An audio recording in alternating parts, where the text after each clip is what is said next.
आज हम अयोध्या सिंह उपाध्याय की काव्य पौनद्योतिका के दूसरे भाग का अध्ययन करेंगे। दूसरे भाग में हम जो है पैराग्राफ संख्या 5 से आगे बढ़ेंगे और उसका अध्ययन करेंगे। अभी तक हमने देखा कि राधा ने पवन को अपनी दूतिका बना करके अपने प्यारे कृष्ण का समाचार लाने के लिए भेजा और उसके कुछ हिदायतें भी दिया।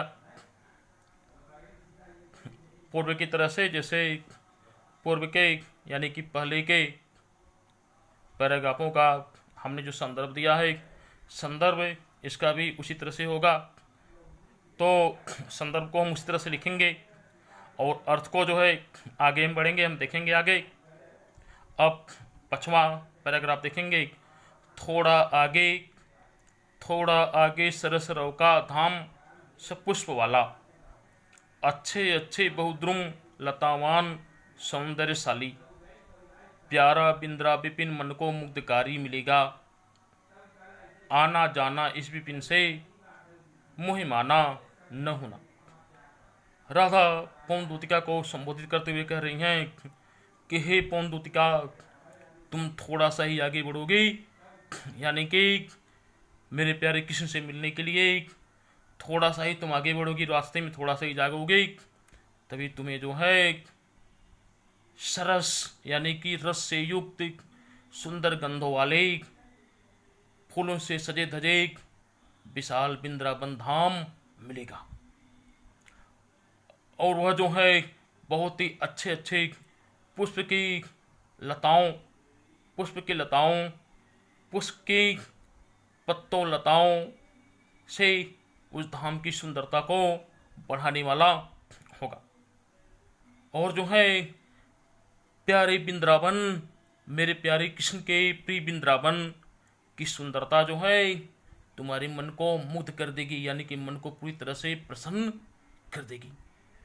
तुम इसी जंगल यानी वृंदावन के रास्ते से आओ जाओगी, तुम इस वृंदावन के रास्ते से होकर के आओ जाओगी, लेकिन कभी जो है मेरे कार को भूल करके, मेरे कार से मुंह मोड़ करके वहीं पर अपने आप को रमा मत देना, बल्कि मेरे कार्य को पहली प्राथमिकता देना। इस नाते हे पौनद्योतिके, तुम जाओ और मेरे कार्य को पूरा करो। अब अगला देखेंगे। जाते जाते अगर पथ में क्लांत कोई दिखावे, तो जाके सन्निकट उसकी क्लांतियों को मिटाना। धीरे धीरे परस करके गाते उत्ताप खोना, सदगंधों से श्रमित जन को हर्षितों सा बनाना। राधा कह रही हैं कि हे पौनद्योतिका, तुझे जाते जाते तू जब आगे चलेगी तो आगे चलते चलते अगर रास्ते में कोई तुझे थका हुआ, रास्ते में कोई तुझे अधिक श्रम करने से कोई थका हुआ व्यक्ति रास्ते पर दिख जाए, तब तू जो है उसके निकट जाना और अपनी सुंदर शीतल सुगंधित हवा के स्पर्श से उसकी थकावटों को मिटा देना। फिर धीरे धीरे उसके पास जाना और उसके शरीर की जो गर्मी हो, उसका शरीर जो तप रहा, उसके शरीर के ताप को जो है तो अपने ठंडी शीतल वायु के झोंकों से मिटा देना, यानी कि उसको शीतलता प्रदान कर देना।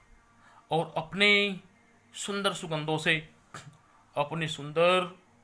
से उन थके हुए जनों के, उन थके हुए लोगों के अपनी सुंदर सुगंधों से, अपने सुगंधित हवाओं के झोंकों से उन थके हुए लोगों के मन में भी जो है हंसी की एक उम्मीद पैदा करना, उनके चेहरे पर एक मुस्कान की रेखा को फैला देना। आगे राधा जी कहती हैं, लज्जाशील पथिक महिला जो कहीं दृष्टि आए, होने देना विकृत वासना तो न तू सुंदरी को। जो थोड़ी सी समित वह हो गोद ले शांति खोना, ओठों की और कमल मुख की म्लानताएं मिटाना।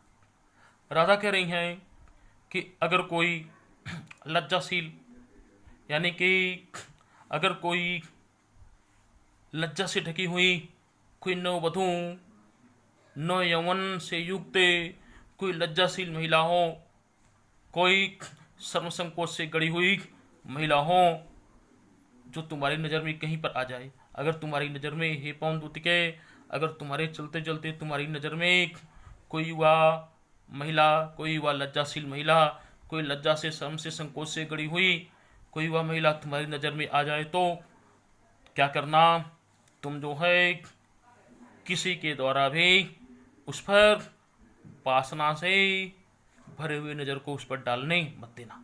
यानी कि किसी की नज़र में भी जो है उसके सौंदर्य को विकृत मत होने देना, उसके सौंदर्य को किसी की नज़र में वासना की वस्तु मत बनने देना, और तुम जो है उस सुंदरी की रक्षा करना। और जो है अगर तुम्हें वह थोड़ी भी परिश्रम करने के कारण तुम्हें अगर वह थोड़ी भी थकी हुई जान पड़े, तो तुम जो हो उसे अपनी गोद में लेकर के स्पर्श से उसकी थकावट को मिटा देना। तो तुम जो हो उसे अपने गोद में लेकर के अपने स्पर्श से जो है, अपने ठंडे मधुर स्पर्श से उसकी थकान को मिटा देना, और उसके कमल के समान, उसके कमल के समान मुख पे, उसके कमल के समान मुरझाए हुए मुख और ओठों पर जो मलिनताएं आ गई, जो कुम्हलाहट आ गई है, उसको तुम अपने शीतल स्पर्श से मिटा कर देना। शीतल स्पर्श से उसको तुम मिटा करके उस पर खुशियाँ बिखेर देना। हे पवन दूतिका, तू यही कार्य करना। अब राधा कह रही हैं कि हे पवन दूतिका, उसके आगे तू बढ़ेगी तो फिर जो है कोई क्लांता किसक ललना खेत में जो दिखावे, धीरे धीरे परस उसकी क्लांतियों को मिटाना। जाता कोई जलद यदि हो व्योम में, तो उसे ला छाया द्वारा सुखित करना तप्त भूतांगना को। राधा कह रही हैं कि हे पवन दूतिके, तू जब उस रास्ते पर आगे बढ़ेगी तो हो सकता है तुम्हारे रास्ते में कोई किसान की बेटी जो है किसी खेत में दिख जाए जो परिश्रम करती हो। कि हे पवन दूतिके, अगर तू आगे बढ़ेगी तो हो सकता है तुझे किसी खेत में कोई किसान की पुत्री, किसान की बेटी तुझे खेत में कार्य करते हुए दिख जाए।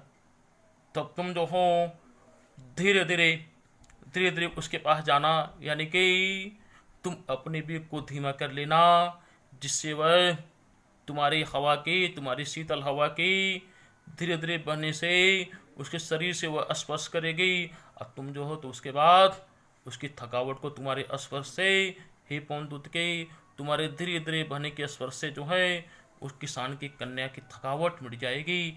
यानी कि तुम उस किसान की लड़की की थकावट को मिटा देना। और अगर तुम्हें उस खुले आसमान में जब सूर्य जो है आसमान से धरती पर आग के अंगारे बरसा रहा हो, यानी कि पूरी गर्मी से धरती तप रही हो, उसमें तुम्हें अगर आसमान में कोई भी बादल का जाता हुआ कोई टुकड़ा दिखाई दे, कोई जाता हुआ बादल दिखाई दे आसमान में, तब तुम जो हो उस बादल को उस किसान कन्या के ऊपर ला देना, उस किसान कन्या के ऊपर ला देना, जिससे उसके ऊपर छाया बन जाए और सूर्य के प्रकाश से उसकी रक्षा हो जाए। और तब तुम जो हो जब ऐसा करोगे तो उस तप्त सूर्य के गर्मी से बिहवल बेहाल उस किसान की कन्या को तुम सुखी कर दोगे। इस नाते हे पवन दूतिका, तुम ऐसा ही करना। अब आगे जो है इसके आगे वाले भाग को हम अगले दिन देखेंगे।